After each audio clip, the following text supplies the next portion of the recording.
முதுகு, கழுத்து, மூட்டு பிரச்சினைகளுக்கு எந்த பக்கவிளைவுகள் இன்றி பாரம்பரிய வர்ம முறையில் முழுமையான நிவாரணம் பெற அழையுங்கள் வர்மா ஸ்பைன் கேர். நயினார் நாகேந்திரன், மரியாதைக்குரிய அதிமுக பொதுச் செயலாளர் எடப்பாடி பழனிசாமி, காங்கிரஸ் தலைவர் செல்வப்பெருந்தகை, அண்ணன் சீமான், திரு ஜெகன்மூர்த்தி, ஜி.கே. வாசன், திரு ரவி பச்சமுத்து, வைசிஎஸ், அதோடு திமுக கூட்டணியில் இருக்கக்கூடிய கட்சிகள், குறிப்பாக உடனே ஒரு கேள்வியை கேட்பீங்க, விசிகா கொடுத்தீங்களா சார்னு. எல்லா கட்சிகளுக்குமே கொடுத்துருக்கோம். யாரையுமே நாங்கள் இதில் விலக்கவில்லை. குறிப்பாக திமுகவில் இருக்கக்கூடிய அரசியல் கட்சிகள், சமூக நீதியில் அக்கறை கொண்டவர்கள், சாதிவாரி கணக்கெடுப்பை மாநில அளவில் நடத்த வேண்டும் என்று கொள்கை அளவில் உடன்படக்கூடியவர்கள். ஆனால் திமுக கூட்டணியில் இருக்கோம் அப்படிங்கிற ஒரே காரணத்தினால அவங்க இன்னைக்கு வாயை மூடிக்கொண்டு இருக்காங்க. என்றாலும் அவர்களுக்கும் இந்த அழைப்புதல் என்பது கொடுக்கப்பட்டிருக்கிறது. 17ஆம் தேதி ஆர்ப்பாட்டம் மிகப்பெரிய ஒரு தாக்கத்தை தமிழ்நாட்டில் ஏற்படுத்தும். சமூக நீதி என்று சொல்லக்கூடிய திராவிட முன்னேற்ற கழகம் கபட நாடகம் அடைகிறது. சாதிவாரி கணக்கெடுப்பு நடத்த திட்டமிட்டு தவறுகிறது. தந்தை பெரியார் சொன்னார், தலையை எண்ணுங்கள், இடஒதுக்கீடு கொடுங்கள். அந்த தலையை எண்ணும் பணியை நான் செய்யவே மாட்டேன். அது எங்களுடைய கடமை அல்ல. அதை செய்வதற்கு எங்களுக்கு அதிகாரம் இல்லை.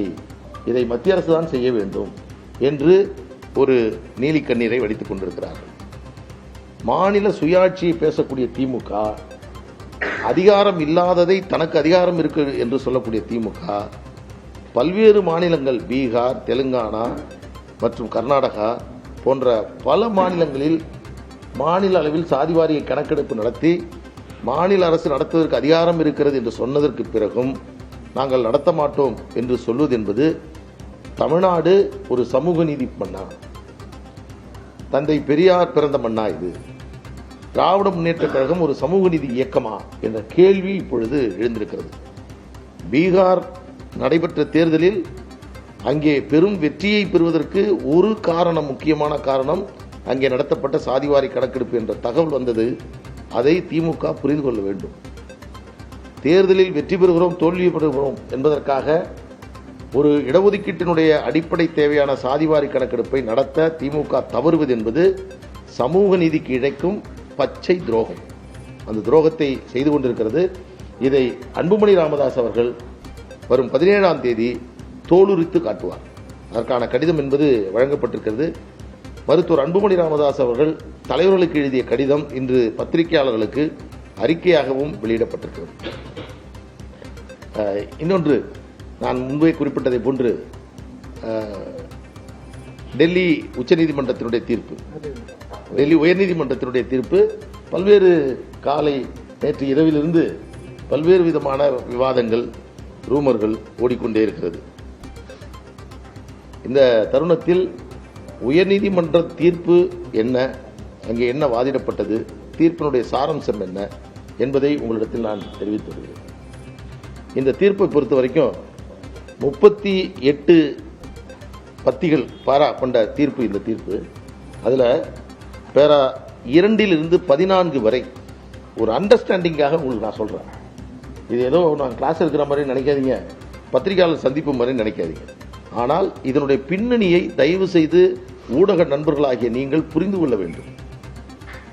பேரா 2 14 வரை மனுதாரனுடைய வழக்கறிஞர், அதாவது ஐயா தரப்பில் ஆஜரான வழக்கறிஞர் தன்னுடைய வாதம் என்ன என்று சொன்னதை நீதிபதி தன்னுடைய தீர்ப்பிலே பதிவு செய்திருக்கிறார்.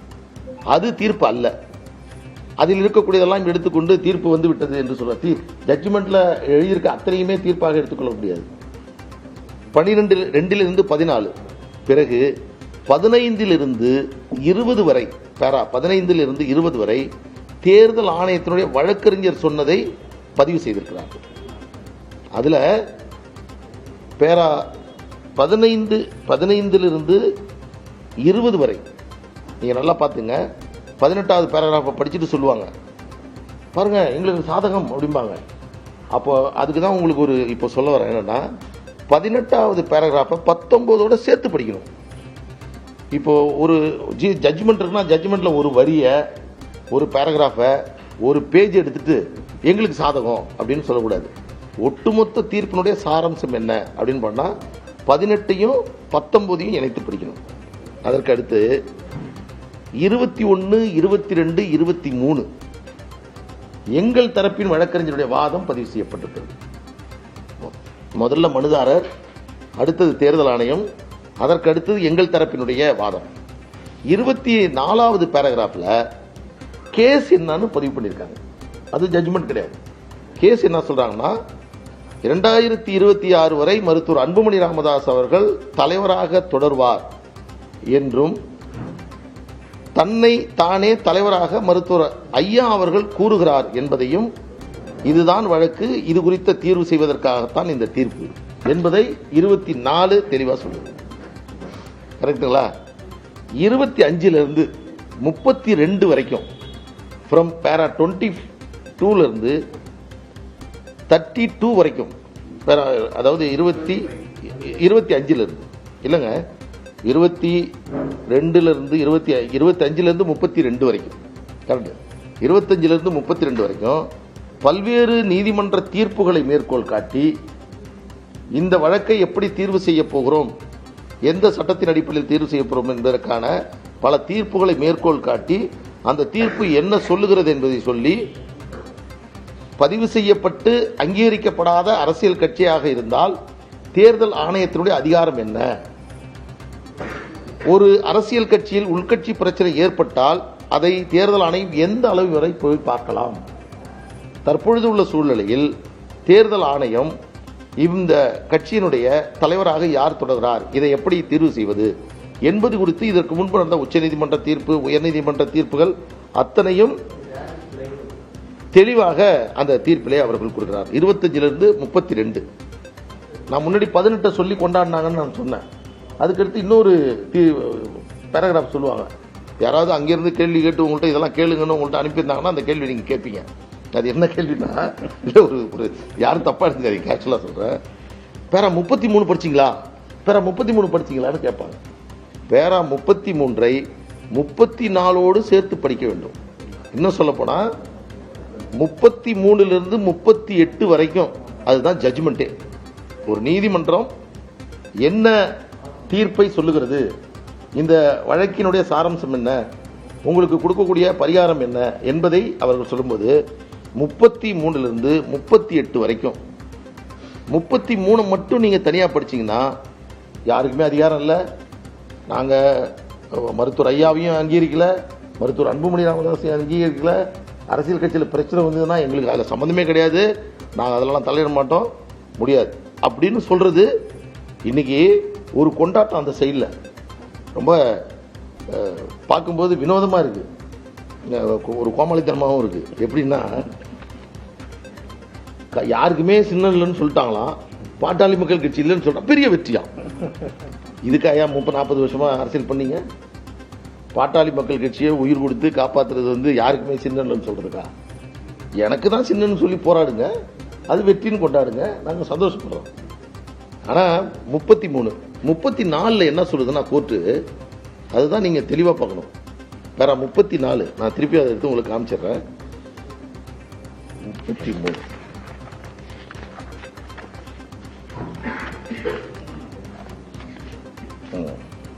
34 நீ, அதாவது தேர்தல் ஆணையம் ஒரு பிரச்சனையில தலையிடணும்னா அதுல சின்ன சின்ன பிரச்சனை நாங்கள் தலையிட மாட்டோம். ஆனால் அந்த தேர்தல் ஒரு அரசியல் கட்சியினுடைய பிரச்சனைகளை சிவில் நீதிமன்றத்தின் மூலமாக தான் தீர்த்துக்கணும்னு சொல்லிடுறாங்க. அதுதான் 33 கடைசியா காம்பிடன்ட் சிவில் கோர்ட் அப்ரோச் பண்ணி உங்களோட உரிமையை நிலைநாட்டிங்க, நாங்க கொடுத்த கடிதத்தை அடிப்படையா வச்சு, நாங்க ஒருத்தர் அங்கீகரிக்கிறத அடிப்படையா வச்சு நாங்க தான் அப்படின்னு நீங்க சொல்லக்கூடாது. அதே வேளையில நாங்க கொடுத்துருக்கோம், இது நீதிமன்றத்தினுடைய தீர்ப்புக்கு உட்பட்டது, ஒரு ஜட்ஜ்மெண்ட் வந்துச்சுன்னா நாங்க அதை வந்து எப்படி வேணாலும் மாற்றுவோம். இது 33. 34 இதற்கு முன்பாகவே ஐயா தரப்பில் சென்னை உயர்நீதிமன்றத்தை நீங்க நாடுனீங்க. சென்னை உயர்நீதிமன்றம் உங்கள்கிட்ட இந்த பிரச்சனையை ஆர்டிகிள் 226 ரிட் ஜூரிஸ்டிக்ஷன்ல டிசைட் பண்ண முடியாது, சிவில் கோர்ட்டுக்கு போய் உங்களுடைய உரிமையை நிலைநாட்டிங்க அப்படின்னு பேரா 34 சென்னை உயர்நீதிமன்ற கூட்ட தீர்ப்பை அப்படியே அதை திரும்பி ரீப்ரொடியூஸ் பண்ணி பேரா 35 அந்த தீர்ப்பு என்ன சொல்லுதுங்கிறத மீண்டும் சொல்லி தெளிவுபடுத்துறாரு.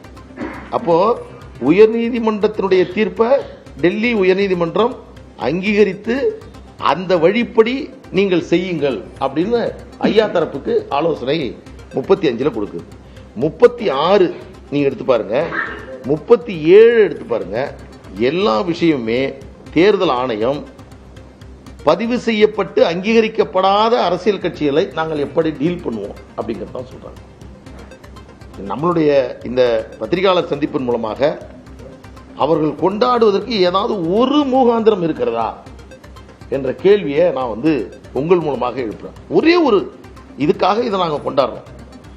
இந்த அவங்க தேர்தல் ஆணையம் அன்புமணியினுடைய பதவி காலத்தை 2026 வரை நீட்டித்து 2 முறை கடிதம் கொடுத்தது. ஒன்னு நமக்கு கொடுத்துச்சு, ஒன்னு அவங்களுக்கு கொடுத்தாங்க. இந்த ரெண்டையும் சேலஞ்ச் பண்ணி தான் அவங்க கோர்ட்டுக்கு போனாங்க. அதை டெல்லி உயர்நீதிமன்றம் ரத்து செஞ்சிருக்கா? அந்த கடிதம் நாங்கள் கொடுக்கல, அந்த கடிதத்தை நாங்கள் திரும்ப பெற்றுக் கொள்கிறோம் தேர்தல் ஆணையம் சொன்னதா? நீங்க நல்ல ஞாபகப்படுத்தி பாருங்க. அவங்க 2 கொண்டாட்டம் பண்ணாங்க. சின்னத்தை புடுங்கிட்டாங்க, கொடுத்த கடிதத்தை திரும்பி வாங்கிட்டாங்க, யாருக்குமே கட்சி இல்லைன்ட்டாங்க. இதுதானே 3 தான் முதன்மையா அவங்க தரப்புல வைத்த வாதம். கொடுத்த கடிதத்தை, தேர்தல் ஆணையம் கொடுத்த கடிதத்தை பேரா 19 உங்களுக்கு நான் தெளிவுபடுத்தி சொன்னேன். உறுதிப்படுத்துறாங்க, நாங்க இதை கொடுத்துருக்கோம், அவங்களுக்கு 26 வரைக்கும் தான் இருக்கு அப்படிங்கறத சொல்றாங்க. அதே மாதிரி நீதிபதியும் அதை பதிவு பண்றாங்க. அதற்கு அடுத்தபடியா மாம்பழம் சின்னம் பாட்டாளி மக்கள் கட்சி இல்லைன்னு எந்த இடத்துல இந்த தீர்ப்புல, நேற்று கூட நான் சொன்னேன், நேற்று தினம் பத்திரிகையாளர் சந்திக்கும் போது எனக்கு இந்த உத்தரவு நகல் வரல, நேற்று இரவு தான் வந்துச்சு.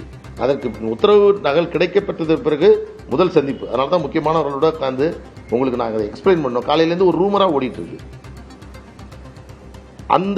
இந்த வழக்கில் இந்த மாம்பழம் சின்னம் யாருக்குமே இல்லை அப்படின்னு தேர்தல் ஆணையமும் சொல்லல, வாதமாகவும் நான் சொல்றேன் பாத்தீங்க. மனுதாரர் தரப்பு வாதம், தேர்தல் ஆணையத்தோட வாதம், எங்கள் தரப்பு வாதம், நீதிபதியினுடைய கருத்து, எந்த பகுதியிலுமே சின்னம் தொடர்பான கருத்து என்பதே இல்லை. அடுத்தது 26 வரை அங்கீகாரம் கொடுத்து அன்புமணிக்கு கொடுத்த கடிதம், அதை தான் எதிர்த்து சேலஞ்ச் பண்ணி ரிட்டு போடுறாங்க, அதை விவாதிக்கிறாங்க. அதுல தேர்தல் ஆணையம் எந்த இடத்திலுமே 26 வரை கொடுத்ததை நாங்கள் திரும்ப பெற்றுக் கொள்கிறோம் ஒரு இடத்துல கூட கிடையாது. இன்னொன்று, இவங்களும் சொல்லல அவங்களும் சொல்லனா கூட கோர்ட்டே கூட சொல்லும், நீ சொல்லனாலும் பரவாயில்ல, ஆனா உனக்கு அந்த பவர் இல்ல, உனக்கு கிடையாது, ஆனா சொல்லிடும். நீதிமன்றமும் 26 வரை கொடுத்ததை தவறு என்றும் சொல்லவில்லை. ஒருவேளை நீங்க அங்க போறீங்க, இது தவறு அப்படின்னு சொன்னா என்ன பண்ணணும், அந்த கேள்விக்கு தான் இந்த தீர்ப்புல நிறைய விஷயங்களை அவங்க டிஸ்கஸ் பண்ணிருக்காங்க. எப்படின்னா, உங்களுடைய தரப்பினுடைய வாதத்தை நிரூபிக்க வேண்டும், நியாயப்படுத்த வேண்டும், மருத்துவர் அன்புமணி ராமதாஸ் அவருக்கு அதிகாரம் இல்லை என்று சொல்ல வேண்டும் என்றால் சிவில் கோர்ட்டுக்கு போய் உத்தரவு வாங்கிப்பாங்க. இப்ப கூட நான் சொல்றேன், நான் அன்புமணி ராமதாஸ் அவர்கள் சார்பில் தான் வரேன். எங்களுக்கு 26 வரைக்கும் எங்களுக்கு சின்னம் ஒதுக்கப்பட்டிருக்கிறது. அன்புமணி ராமதாஸ் தான் இன்றைக்கும் தலைவர், நான் மறுக்க. ஆனால் இப்ப கூட சொல்றேன், தேர்தல் ஆணையம் எங்களுக்கு 2026 வரைக்கும் கொடுத்துட்டதுனாலேயே நாங்க 26 வரைக்கும் நாங்க இருப்போம். எந்த கோர்ட்டு எங்களை நான் சொல்லல. நீங்க சிவில் கோர்ட்டு போங்க, உங்க கேஸ போடுங்க, நீங்க தான் பாட்டாளி மக்கள் கட்சி, உங்களுக்கு தான் அதிகாரம் இருக்கிறது என்று வாங்கி தேர்தல் ஆணையத்திடம் கொடுத்தால் தேர்தல் ஆணையம் மறுபரிசீலனை செய்யும். இந்த வழக்கில் நான் இப்பவும் மீண்டும் சொல்றேன், சவாலா சொல்றேன், எந்த இடத்திலும் எந்த நேரத்திலும் எந்த நீதிமன்றத்திலும் அவர்களால் வெற்றி பெறவே முடியாது. ஒரு மிகப்பெரிய தவறை அவர்கள் சென்னை உயர்நீதிமன்றத்தில் தாக்கல் செய்யப்பட்ட வழக்கிலே தவறை நிகழ்த்திவிட்டார்கள். அது இர்ரிப்பேரபிள் மிஸ்டேக், காலத்தால் மாற்ற முடியாத பிழை. வேண்டுமென்றே அவசரத்தில், கோபத்தில், ஆத்திரத்தில் அந்த வழக்கு தாக்கல் செய்யப்பட்டது. அதில் என்னன்னா, அவர்களுடைய வாதப்படி மருத்துவர் அன்புமணி ராமதாசருடைய பதவிக்காலம் 2025 மே மாதம் 28ஆம் தேதி வரை இருக்கிறது அவங்களுடைய வாதம். கட்சியினுடைய விதிகளின்படி, பைலாவின்படி கட்சியினுடைய தலைவர், பொதுச் செயலாளர் தான் மாநில அளவில் இருக்கக்கூடிய உயர்மட்ட குழு, அரசியல் தலைமை குழு, செயற்குழு, பொதுக்குழு, இத்தனையும் கட்சியினுடைய தலைவர் தான் தலைமை தாங்க முடியும். இத்தனை கூட்டத்தையும் கட்சியினுடைய பொதுச் செயலாளர் தான் கூட்ட முடியும். அவர்கள் வாதப்படியே 28 மே மாதம் 25 வரை அன்புமணி ராமதாஸ் அவர்கள் தலைவராக தொடர்கிறார் என்று அவர்கள் ஒத்துக்கொண்டால் எப்படி அவர்கள் 24ஆம் தேதி ஏப்ரல் மாதம் 29ஆம் தேதி ஒரு கூட்டத்தை கூட்டியதாகவும் அந்த கூட்டத்தில் தான் மருத்துவர் அன்புமணி ராமதாஸ் நீக்கப்பட்டதாகவும் சொல்லுகிறார்கள். யார் அந்த கூட்டத்தை கூட்டது? அந்த கூட்டத்திற்கு தலைமை தாங்கியது யார்? அந்த கூட்டத்தை கூட்டக்கூடிய அதிகாரம் இருக்கிறதா? எனவே இந்த தவறை அவர்கள் சென்னை உயர்நீதிமன்றத்தினுடைய அந்த வழக்கிலே அவர்கள் பதிவு செய்திருக்கிறார்கள். இன்னொன்று மிக முக்கியமானது, இதையும் நீங்க குறிச்சு வச்சீங்க. என்றைக்கு எங்க போனாலும் இதற்கு அவங்க பதில் சொல்லிதான் ஆகணும். கட்சியினுடைய விதிகளின்படி மரியாதைக்குரிய மருத்துவர் ஐயா அவர்கள் என்றைக்கும் அவர் மீது எங்களுக்கு மதிப்பும் மரியாதையும் இருக்கிறது. என்னைக்கும் அவர் எதை செய்தாலும் அவர்களை மதிப்பதை, அவர்களை போற்றுவதை, அவரை வணங்குவதை நாங்கள் பின்வாங்க போவதே இல்லை. கட்சியினுடைய விதிப்படி, விதி 13 படி மருத்துவர் ஐயா அவர்கள் அழைக்கப்படணும். அவருடைய ஆலோசனையின் பேரில், அறிவுறுத்தலின் பேரில் முடிவுகள் மேற்கொள்ளப்படணும். இதை தவிர அவருடைய சபதத்தில் ஒன்று, நான் கட்சியில் எந்த பதவியும் வகிக்க மாட்டேன், எந்த தேர்தலிலும் போட்டியிட மாட்டேன் என்று சொன்னதன் அடிப்படையில் ஏறக்குறைய 89 இந்த திருத்தம் கொண்டு வரப்பட்டது. இன்றைக்கு எத்தனை வருஷம் ஆயிடுச்சு? இதுவரையில் அவர் எந்த பதவியும் அவர் வகிக்கவில்லை, எந்த தேர்தலிலும் போட்டியிடவில்லை. கட்சியினுடைய செயல்பாடுகள், அதாவது எக்ஸிகியூட்டிவ் பவர் இருக்கு, கட்சியை செயல்படுத்தும் அதிகாரம் கொண்ட பகுதிகள், அந்த செயல்படுத்தும் அதிகாரம் கொண்ட பதவியில் தன்னை அவர் இணைத்துக் கொள்ளவே இல்லை. தலைவர், செயலாளர், பொருளாளர், மாவட்ட செயலாளர், உயர்மட்ட செயற்குழு, ஒழுங்கு நடவடிக்கை குழு அத்தனையும் இருக்கிறது. இதில் எதிலுமே அவருக்கு அதிகாரம் இல்லை. வருவார், கலந்து கொள்வார். அப்படித்தான் தன்னை அவர் உருவாக்கி கொண்டார். ஆனால் அந்த விதி 13 அடிப்படையில் நாங்கள் நடத்திய பொதுக்குழுவிற்கு அவருக்கு அழைப்பு கொடுக்கிறோம். அவர் எனக்கு அழைப்பே கொடுக்கவில்லை என்று சொல்லவில்லை. நாங்கள் கொடுத்த அழைப்பை வைத்துக் கொண்டு அந்த தேதி வேண்டாம், வேற தேதி மாத்துங்கன்னு அவர் சொல்லல. இன்று வரை அதை டிஸ்பியூட்டே அவங்க பண்ணல. எனவே விதி 13 சொல்லப்பட்ட விதிகளை நாங்கள் பின்பற்றி இருக்கிறோம். இதில் மாற்று கருத்து இல்லை. இன்னொன்று முக்கியமானது, கட்சியினுடைய அடிப்படை விதியை மாற்றி இருக்கிறோம் அப்படின்னு ஒரு பிரமாண பத்திரத்தில் சென்னை உயர்நீதிமன்றத்தில் போட்டிருக்காங்க. கட்சியினுடைய அடிப்படை விதி என்னன்னா, விதி 13 திருத்தி பதவி காலம் முடிஞ்சிருச்சுன்னா மருத்துவர் ஐயாவுக்கு வந்துடும், அவர் இல்லாமல் நடத்தக்கூடாது, இது எல்லாமே அமெண்ட்மெண்ட் தான் சொல்றாங்க. எந்த தப்பை செஞ்சாலும் சரியா செய்யணும். நிறைய படத்துல சொல்லுவாங்க, பண்ற மிஸ்டேக்கை கரெக்டா பண்ணியா, தப்பா பண்ணி மீண்டும் தப்பா மாட்டிக்காதையா பாங்க. அந்த மாதிரி இதுல என்ன பண்ணிட்டாங்கன்னா, விதி 33 கீழ் நாங்கள் திருத்தம் பைலாவை அமெண்ட் பண்ணிருக்கோம். இதுவும் இன்னைக்கு இவங்க இந்த ஸ்டாண்ட்ல இருந்து மாறவே முடியாது. என்ன சொல்றாங்கன்னா, பைலாவை ரூல் 33 கீழ் நாங்கள் திருத்தம் செய்திருக்கிறோம். அதை எங்க ஸ்டேட் எக்ஸிகியூட்டிவ் மீட்டிங்ல பைலாவை திருத்தம் செய்யணும்னா 2 ஆஸ்பெக்ட். ஒன்னு, ஜெனரல் கவுன்சில்ல தான் பண்ண முடியும். ரெண்டாவது, ஜெனரல் கவுன்சில்ல 3/2 பங்கு பெரும்பான்மையோடு தான் செய்யணும். தீர்மானம் முன்மொழியணும், வாக்கெடுப்பு விடணும், அதன் அடிப்படையில் ஆதரவு தெரிவிக்கணும். ஆனால் இவர்கள் எக்ஸிகியூட்டிவ் மீட்டிங்ல வச்சதாகவும் ரூல் 33 கீழ் திருத்தம் செய்ததாகவும் பிரமாண பத்திரத்தை போட்டாங்க. இதை மாற்ற முடியுமா? சிவில் கோர்ட்டுக்கு அவங்க எப்படா வருவாங்கன்னு நாங்க பார்த்துக்கிட்டே இருக்கோம், எதிர்பார்த்துக்கிட்டே இருக்கோம். இந்த பக்கம் ஓடுறாங்க, இந்த பக்கம் ஓடுறாங்க, டெல்லிக்கு ஓடுறாங்க, சென்னைக்கு ஓடுறாங்க, தேர்தல் கமிஷனுக்கு ஓடுறாங்க, அப்புறம் போலீஸ் ஸ்டேஷன் வரைக்கும் ஓடுறாங்க, சிபிஐக்கு ஓடுறாங்க, ஐபிக்கெல்லாம் வர போயிருக்காங்க. இதுக்காக போக வேண்டிய இடம் சிவில் கோர்ட்டியா?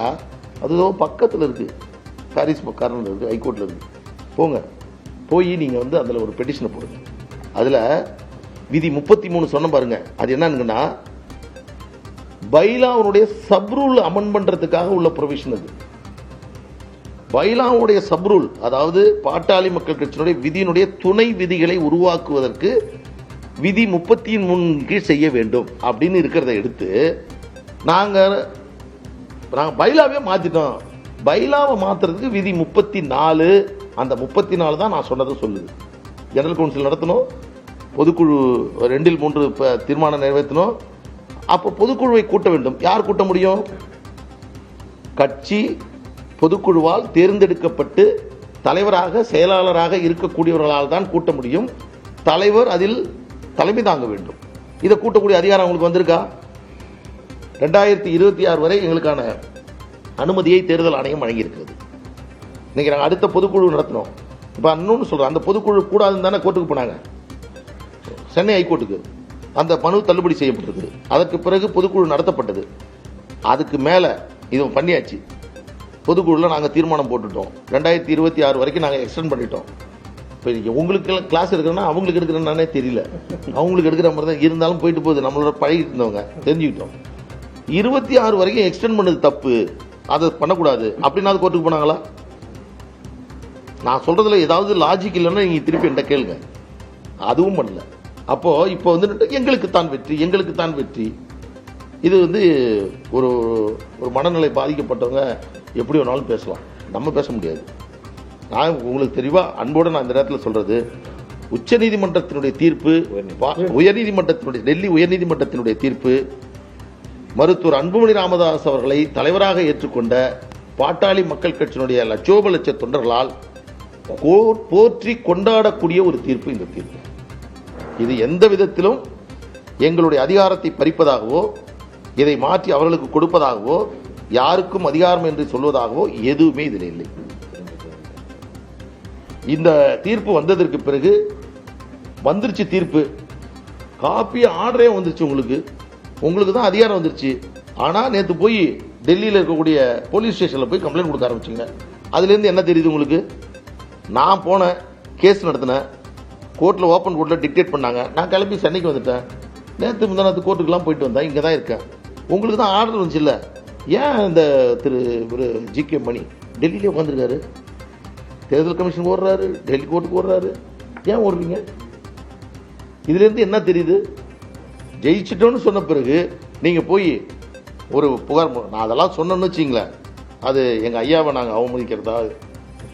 அவருடைய நற்பெயரை இதை விட மோசமாக கெடுக்கிறதுக்கு வேற யாராலையுமே முடியாது. அவ்வளவு மோசம் பண்றாங்க. நான் கேட்கிறேன், நேத்து டெல்லியில ஒரு கம்ப்ளைண்ட் கொடுக்குறாங்க. ஐயா நேற்று எங்க சார் இருந்தாரு? தைலாபுரத்தில் இருக்க. அவருடைய கையெழுத்து போட்டதை டெல்லியில 26ஆம் தேதி போட்ட கடிதத்தை டெல்லியில கொடுக்குறாங்க. இதெல்லாம் நான் கொஸ்டின் பண்ணா என்ன சார் ஆகும்?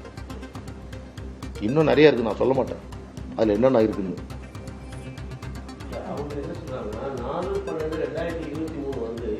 பொதுக்குழுவே கூட்டினதா நீங்க வந்து ஆவணத்தை தாக்கல் பண்ணிட்டீங்க, போலியான ஆவணத்தை தாக்கல் பண்ணிட்டீங்கன்னு சொல்லி தேர்தல் ஆணையம் டெல்லி உயர்நீதிமன்றத்தில் தாக்கல் பண்ணிருக்கு. அதை மையப்படுத்தி தான் நாங்க வந்து துணை ஆணையத்தை வந்து நாங்க புகார் மனு கொடுத்துருக்கோம் அப்படின்னு அவங்க இதுல ஒரு கிளாஸ் எடுத்துறேன்.